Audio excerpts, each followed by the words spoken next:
Guess what? Bubba's back.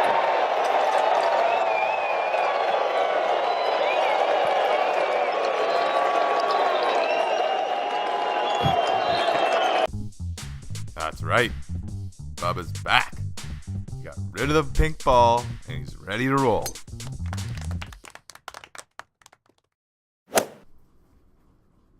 was Bubba's third win at Riviera since 2014, but his first win on the PGA Tour in over 2 years, something that you could clearly see on his face in his post-round interview. It means a lot. My goal has always been to get 10 wins, and so this got to my 10th win. There's so many emotions going through my head right now. Never know if you're going to play good again. Never know if you're going to be able to lift a trophy again. So many things. I thought about retirement. I mean, there's just so much stuff going through my head right now. I can't believe I'm going to lift a trophy here in a second. Did you really seriously consider retiring at all? Yes, I've mentioned it about 10, 12 times to my wife. We've sat down and had many talks about it because physically I wasn't where I needed to be to keep continuing to play. Had you retired, what were you going to do? Well, I have a car dealership, a candy shop, and a baseball team, so we'd had something to do. Well, listen, you're going to keep playing. I know that. Well done. Go sign your card, make it official. Congratulations. Thank you so much. Thank you. Thanks, guys. Always great to see a guy show that type of emotions.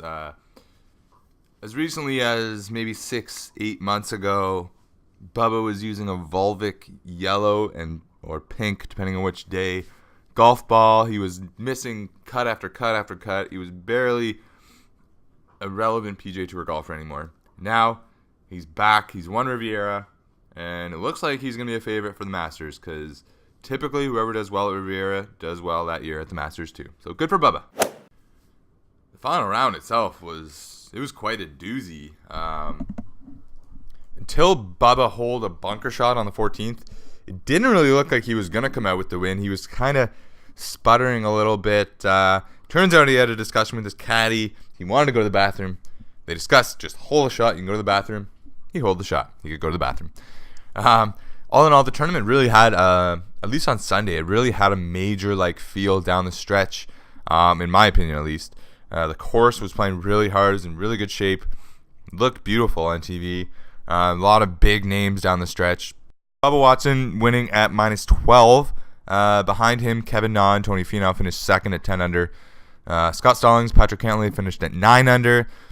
Adam Hadwin and Phil Mickelson with his third straight top 6 finish were right behind that, with Cameron Smith at 8 under. Behind that was a group including Jordan Spieth at 7 under. And DJ was in the mix as well, although he fell off in the last round, but he was in contention.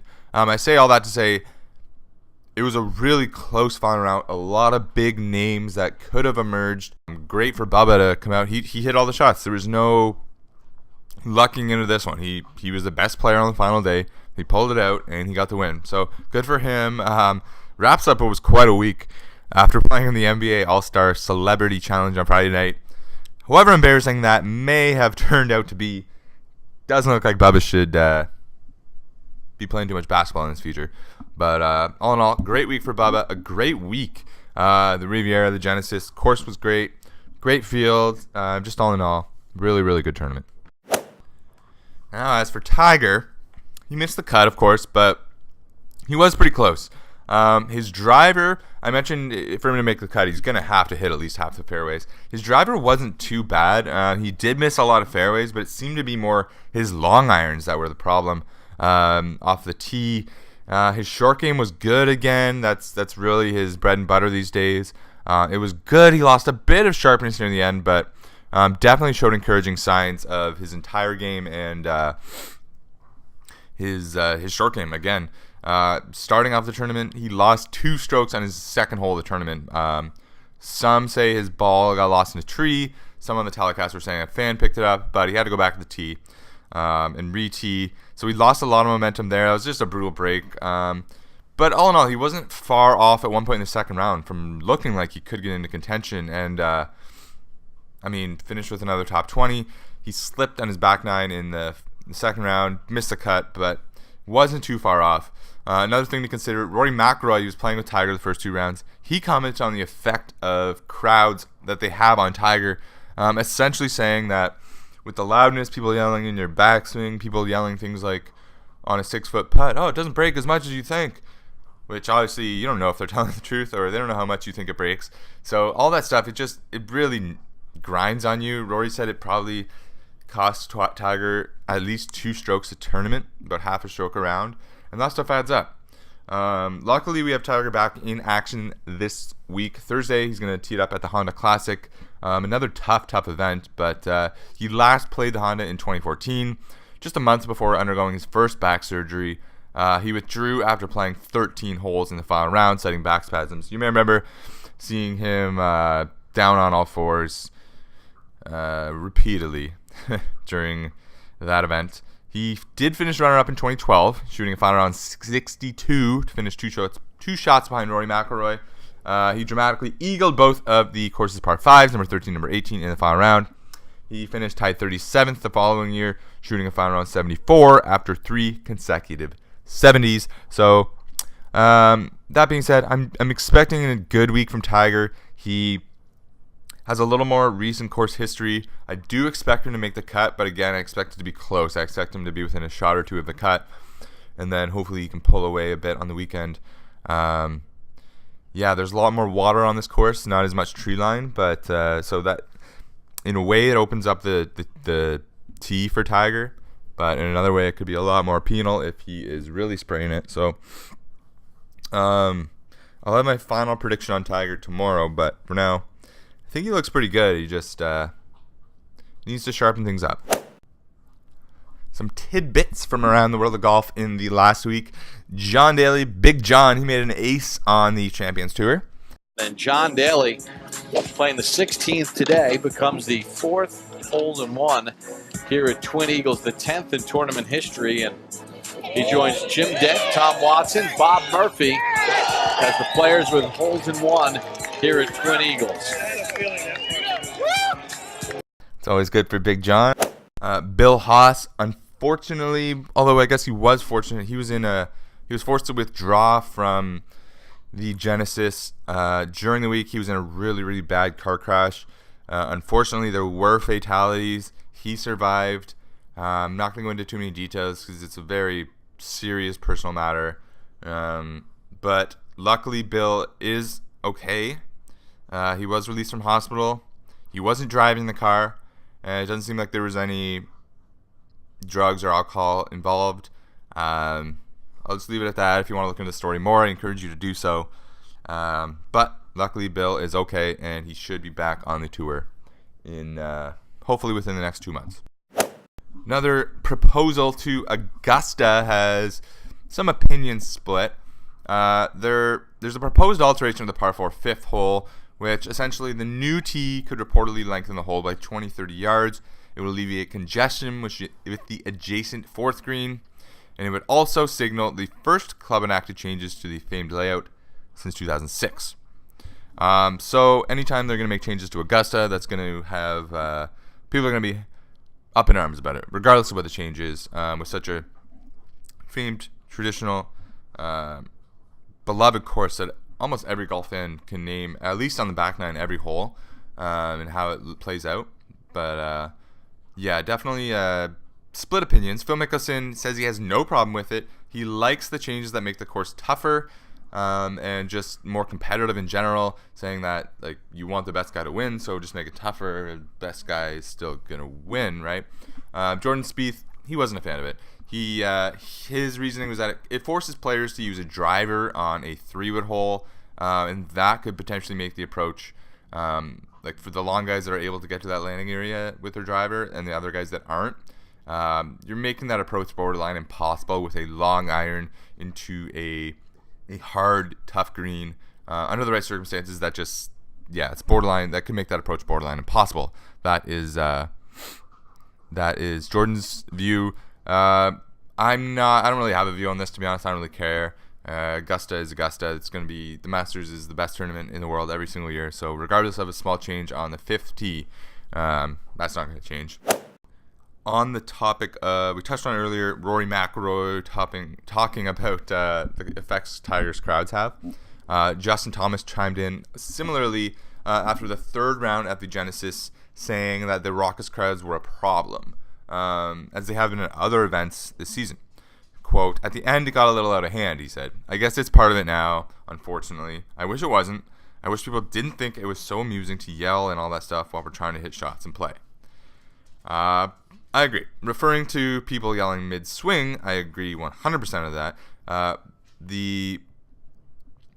The quote has been taken a bit out of context. People saying that he's just whining, complaining, blah, blah, blah. But again, when you're referring to people yelling mid-swing, I certainly agree with that. Justin has a bit of a reputation for being a little on edge, or at least fiery and competitive, which can be misconstrued at times, but definitely you don't want someone yelling in your backswing. It's one thing if it's constant noise throughout the round from the fans, I'd be fine with that. But when you just have middle of your backswing, someone yells something out, that's going to distract anybody. Although, on the other hand, I think Justin could be a bit more careful with what he's wishing for in this scenario. If you want to bring in a younger batch of fans or non-traditional fans, being loud and engaged is definitely something that's going to be encouraged. It really breaks down to a matter of maintaining respect, allowing guys to do their jobs. I think that's really what he's referring to, and I can't disagree with that. Again, constant noise would be one thing. Sudden screaming or a one-liner in a backswing, that's just not a good look for anyone. All right, the Honda Classic is this week's PGA Tour stop, and the course they will be playing on is the PGA National Championship course. It is a 7,110-yard par 70. This course was the site of the 1983 Ryder Cup and the 1987 PGA Championship. Jack Nicklaus has done some renovations, and it's, I guess you could say it's known as the Bear Trap. You can know that a little bit more. Ricky Fowler, he lives just minutes away from the PGA National. He returns to defend his title. A really good lineup again this week. Guys like Justin Thomas, Rory McIlroy, Tiger Woods obviously returning. Sergio Garcia arrives, making his first U.S. start of 2018. Just a really good field. As I mentioned, Ricky ended a nearly 14-month victory drought last year. He had a 4-shot win. He pulled away on Saturday with a 65. He had a tough up-and-down final day.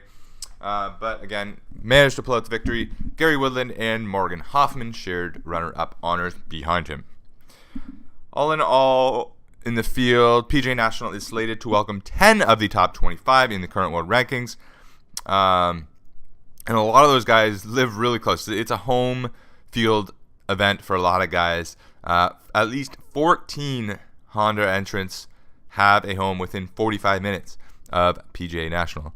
Along with that is the final chance for pros to get into next week's WGC Mexico Championship, with spots for anyone not previously qualified among the FedEx Cup top 10 or guys that move into the world's top 50. I mentioned the Bear Trap. That's what this course is known for. It's known for having a really tough, grinding finish. Since becoming the host of the tournament in 2007, PGA National, the holes are referred to as the Bear Trap, the trio of holes from 15 to 17, 15, 16, 17. They've accounted for 18% of all bogeys in the entire event, 33% of all double bogeys, and 38% of all triple bogeys, or worst. Okay, so I'm going to have, I'll be putting this out Tuesday, podcast and the video.